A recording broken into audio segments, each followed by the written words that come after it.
শ্লোক 10 তেষাং সততযুক্তানাং ভজতাং প্রীতিপূর্বকম দদামি বুদ্ধিযোগং তং যেন মামুপজাস্তি তে। 10 তেষাম তাদের সততযুক্তানাম নিতাযুক্ত ভজতাম ভক্তিযুক্ত সেবাপ্রায়ণ হয়ে প্রীতিপূর্বকম প্রীতিপূর্বক দদামি দান করি বুদ্ধিযোগম বুদ্ধিযোগ তম সেই যেন যার দ্বারা মাম আমাকে উপজান্তি প্রাপ্ত হন।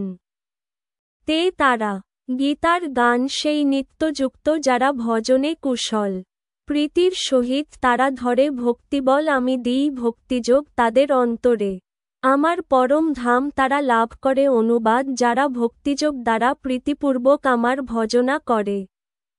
নিত্যযুক্ত আমি তাদের শুদ্ধ জ্ঞানজনিত বুদ্ধিযোগ দান করি যার দ্বারা তারা আমার কাছে ফিরে আসতে পারেন।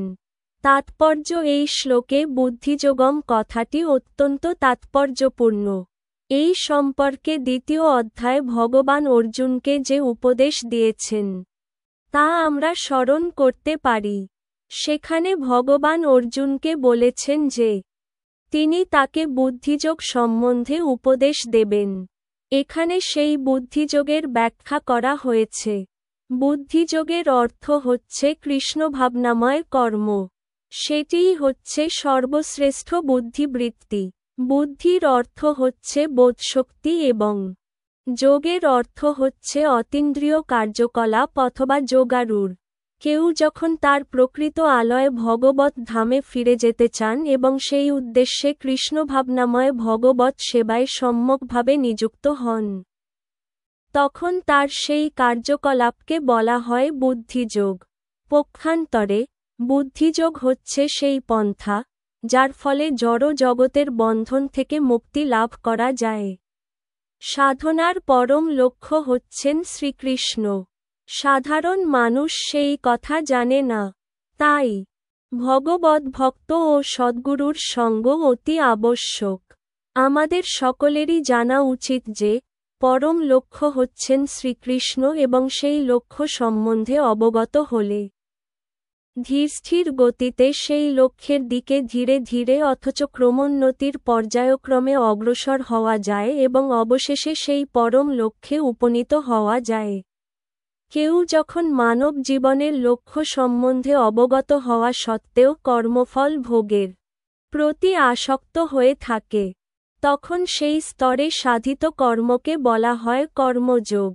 কেউ যখন জানতে পারে যে পরম লক্ষ্য হচ্ছেন শ্রীকৃ এবং শ্রীকৃষ্ণকে জানবার জন্য মনোধর্ম প্রসূত জ্ঞানের আশ্রয় গ্রহণ করে তাকে বলা হয় জ্ঞানযোগ। এবং কেউ যখন পরম লক্ষ্য সম্বন্ধে অবগত হয়ে ভক্তি সহকারে শ্রীকৃষ্ণের সেবা করেন তখন তাকে বলা হয় ভক্তিযোগ বা বুদ্ধিযোগ এবং সেটিই হচ্ছে যোগের পরম পূর্ণতা।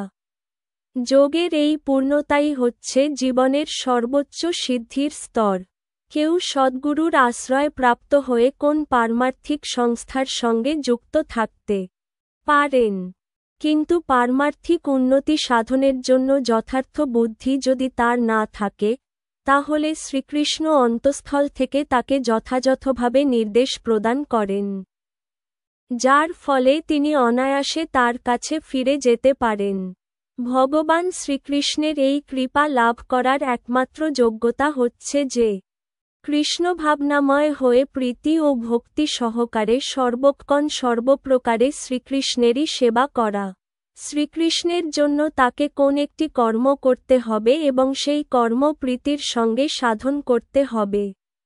ভক্ত যদি আত্ম উপলব্ধির বিকাশ সাধনে যথার্থ বুদ্ধিমান না হন কিন্তু ভক্তিযোগ সাধনে ঐকান্তিকভাবে আগ্রহী হন তাহলে ভগবান তাকে সুযোগ প্রদান করেন যার ফলে তিনি ক্রমশ উন্নতি সাধন করেন এবং অবশেষে তার কাছে ফিরে যেতে পারেন।